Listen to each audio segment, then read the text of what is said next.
When we think of like a musical genius, we usually picture this lone artist Yeah. in a dimly lit room, just waiting for lightning to strike. Right, the whole romanticized poet scribbling in a notebook vibe. Exactly. But what if making a masterpiece is actually more like running a highly structured corporate boardroom?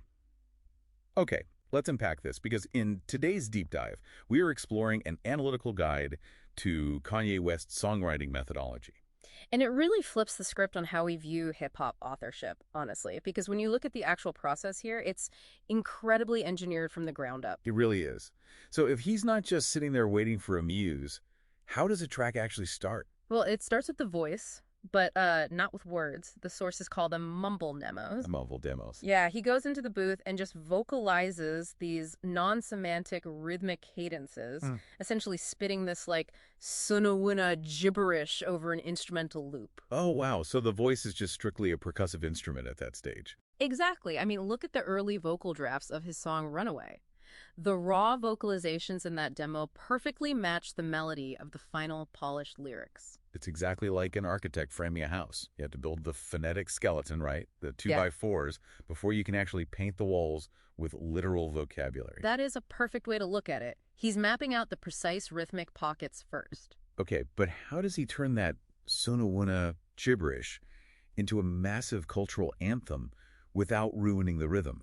Because, I mean, he can't possibly come up with all those perfectly fitting words completely alone. He doesn't. And that's exactly where the solitary process ends. You know, after a period of controversy, he basically exiled himself to Hawaii and created this 24-hour creative ecosystem. Legendary Hawaii sessions. Right. He booked out 3 studio rooms indefinitely, and there were these incredibly strict rules. Like the communal breakfasts and mandatory basketball games to build rapport. Yep.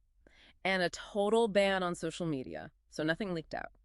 He acted as an executive director, bringing in specialists like street lyricists or melodic writers to pitch ideas for the framework he'd already built. Wait, so he's basically crowdsourcing his lyrics. Doesn't that completely dilute his personal voice? What's fascinating here is how he maintains total control through all of this. It's driven by this concept called addition by subtraction. Meaning what, exactly? Meaning collaborators pitch lines, but he ruthlessly rejects the vast majority of them if they don't exactly fit his cadence or his specific public persona. So it's highly collaborative, but entirely singular in the final delivery. They're just curating words to fit that original Sunawuna skeleton. Exactly. And then those curated words go through some intense technical manipulation. Right. The sources mention this thing called syllabic squeezing. I was struggling to picture how that actually sounds. Is he just, like, rapping faster? No, it's much more mechanical than just speeding up.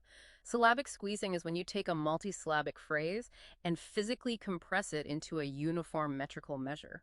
Okay, how? By heavily slurring consonants or clipping vowel sounds. Like in the track Through the Wire, he takes a 5-syllable phrase, trying to be lying, and manipulates the pronunciation to fit into a tight 4-beat pocket. Oh, or that bizarre vowel matching. Like forcing the open vowels in Apollonia, Prince's co-star, to rhyme with O.J. Simpson's isotoners. Yeah, it's like fitting puzzle pieces together by literally sanding down the edges. But what really gets me is how this meticulous, obsessive precision just collides with pure chaos. Yeah. Like the Yeezus deadline. Oh, man. Yeah. Weeks before that album was due, it was just 3.5 hours of unfocused tracks. Right, so he brings in producer Rick Rubin to just strip away all the dense R&B filler. Leaving this incredibly raw, minimalist foundation. But the crazy part is, with literally 2 days left, 5 songs still needed lyrics. Anyone who has ever crammed for a college final can relate to that panic, but for a multi-million-dollar album, insane. He wrote and recorded all 5 in a 2-hour continuous session right before a flight. Literally bags packed at the studio door. Why risk it, though? Is this extreme procrastination actually a deliberate tool? The sources suggest it absolutely is. The pressure forces radical semantic editing. You just don't have time to over-intellectualize. You just drop the complex metaphors and go for a visceral, blunt delivery. A forced, raw psychological capture. Exact. Which completely reframes how you look at creativity. Yeah. It shows you that creative success doesn't require sitting alone waiting for a muse. You can engineer it through collaboration, strict templates, and forced deadlines.